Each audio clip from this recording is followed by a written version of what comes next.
কথায় আছে না, কাজ হয়ে গেলেই আর দরকার পড়ে না, ঠিক তেমনি এই যে দেখছো সোলারটি, এটা আনা হয়েছে প্রায় 1 মাসের উপর হয়ে গেল, কিন্তু এইভাবেই কাজ চলছিল, কোনো জাম করা হয়নি। তারপর এই কিছুদিন আগে রডগালা এলো, আর কাল রাত্রে এই রডগালা দিয়ে বাবা এই যে দেওয়ালে কুড়ে জাম করেছে, মানে যাতে বাঁদরে ঝাঁপিয়ে দিলে কিছু না হয় এভাবে, বা ঝড় জলে যাতে না হিলে যায় তাই।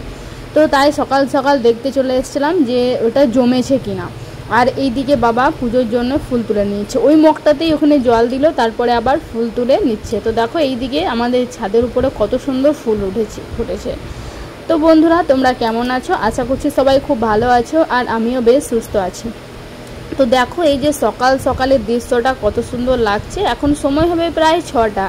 তো দেখো বাবা এদিকে ফুলগুলো তুলে নিচ্ছে, আর আমাদের গাছে এই একটা ছোট্ট মানে গেঁদা টাইপের ফুল ফুটেছে কমলা রঙের, যে দেখো তোমাদেরকে দেখাচ্ছি, এটা খুব সুন্দর, মানে এত সুন্দর লাগছে।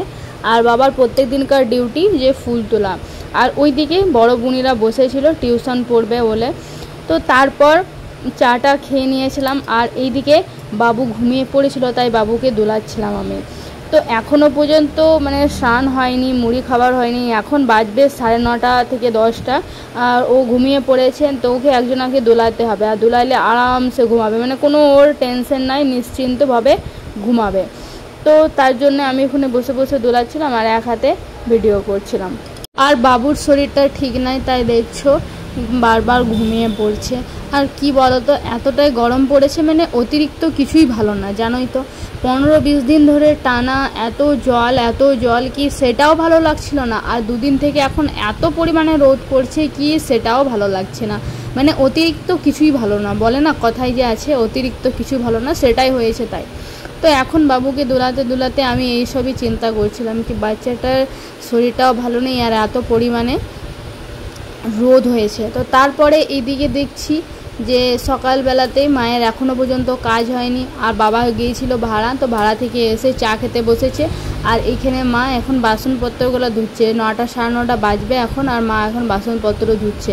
তো তারপরে মুড়ি খাবার করবে, মুড়ি খাবো। তো আর এইদিকে আজ দিয়েছিল পাইপ লাইনের জল, তো সব কিছুই ভরা হয়েছে। তো দেখো এখন আমরা মুড়ি খেয়ে নিয়েছি, আর এদিকে মায়ের কাপড় চুপড় সব কাচা হয়ে গেছে। তো কত বাচ্চাদের কাপড় হয় বুঝতেই পারছো, এখানে শুধু বাবুর কাপড় আছে, আমাদের হয়তো 1-2টি হবে, বাকি বেশিরভাগ বাবুরই কাপড়।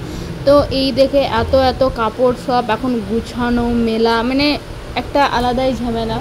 তো যাই হোক, সব কিছু ভালোই লাগে। তো তারপর বিকেলবেলায় এই যে এই বুনিটা এসছে, এই বুনিটা বাবুকে দোলাচ্ছে, ও বলছে ভাইকে আমি দুলাবো, তাই জন্য ওকে দুলাতে দিয়েছি, আর আমি ওর কাছে বসে আছি। তো বসে বসে কী করব, ভাবলাম ভিডিওটা এডিট করে নিই। তো চলো বন্ধুরা, আজকে এতটাই, দেখা হচ্ছে নেক্সট ভিডিওতে, বাই।